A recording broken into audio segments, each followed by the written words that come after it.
Oke, terima kasih Bu untuk tanggapannya dari sharing saya tentang tabur tuai. Nah, ada pertanyaan menarik. Jika tabur tuai itu ada dalam iman Kristen, kenapa Tuhan selalu menghajar orang yang dikasihinya? Padahal kita berbuat baik, tapi Tuhan selalu hadapkan dengan orang yang tidak baik pada kita. Ya, ini real ya, ini nyata. Tapi di dalam hal memahami hukum tabur tuai, ada satu hal yang kita perlu pahami bahwa hukum tabur tuai itu berjalan secara dinamis, secara menyesuaikan saja, sesuai dengan kehendak Allah, bukan secara mekanis, bukan secara berpola. Allah berhak membalas apapun sesuai dengan kehendaknya. Tidak harus A harus dibalas B, enggak. Allah bisa membalas A dengan B, C, D. Jadi sesuai dengan kehendak Allah. Maka sesuatu hal yang wajar jika kita melihat bahwa orang-orang yang mengasihi Tuhan, orang-orang yang dikasihi Tuhan itu mengalami penderitaan, itu adalah suatu hal yang wajar. Suatu yang wajar karena mengapa? Itu ada di dalam haknya Allah, tergantung Allah. Allah mau membalasnya apa. Jadi hukum tabur tuai itu berjalan secara dinamis sesuai dengan kehendak Allah. Bisa saja orang yang dikasihi Tuhan menderita, bisa. Dan bukankah kita lihat bahwa banyak orang yang mengasihi Tuhan ya mengalami penderitaan, sehingga tidak mungkin, maksudnya tidak benarlah mengatakan bahwa orang yang dikasihi Tuhan itu, orang yang mengasihi Tuhan itu pasti tidak menderita. Enggak, banyak orang yang mengasihi Tuhan, banyak orang yang dikasihi Tuhan itu mengalami penderitaan. Saya ingin share satu teks dalam Alkitab, dalam Ibrani pasal 12 mengatakan kayak gini.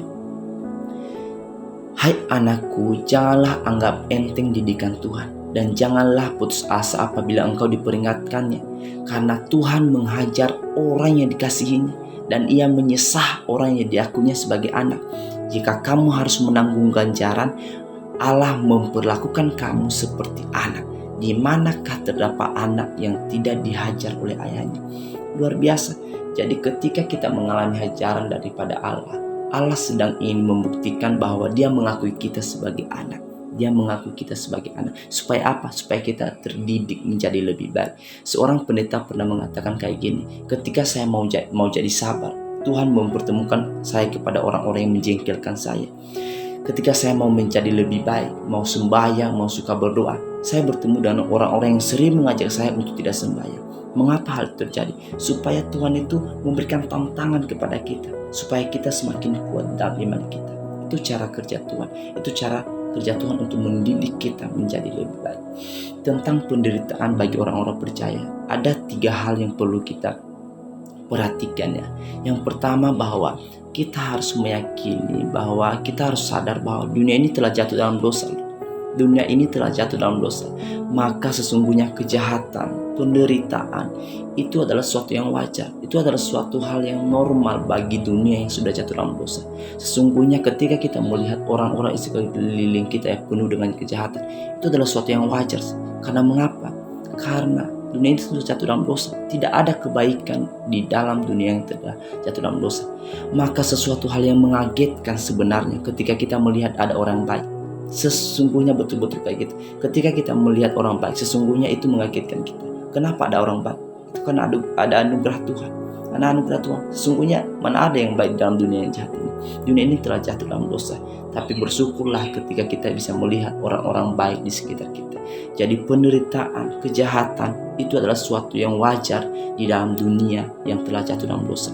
Yang kedua, bahwa penderitaan bagi orang-orang percaya itu juga bisa menjadi cara Allah untuk memurnikan iman kita, untuk membuat kita semakin dekat dengan Allah. Sebuah kisah yang sangat indah ya, yang sangat dekat dengan hal ini adalah tentang kisah Ayub. Ayub adalah orang yang sangat baik, yang taat kepada Tuhan, tetapi dia mengalami penderitaan. Dan pada akhirnya di ayatnya di pasalnya yang ke-42, Ayub mengatakan bahwa hanya dari kata-kata orang dulu yang aku melihat engkau, tetapi sekarang mataku sendiri memandang Tuhan. Akhirnya Ayub semakin mengenal Tuhan melalui penderitaan itu. Jadi penderitaan pun Tuhan bisa pakai supaya kita semakin murni, supaya kita semakin melihat Tuhan di dalam penderitaan itu. Mungkin dulu kita cuma dengar dari pendeta, tapi sekarang melalui penderitaan itu kita semakin melihat bagaimana Tuhan menjaga kita, menolong kita. Melalui orang-orang yang jahat sama kita, kita semakin melihat, oh Tuhan melihara saya sampai nggak diapa-apakan gitu. Sehingga itu bisa menjadi kesaksian nanti bagi orang lain, sehingga orang lain bisa terberkati, oh ternyata Tuhan luar biasa.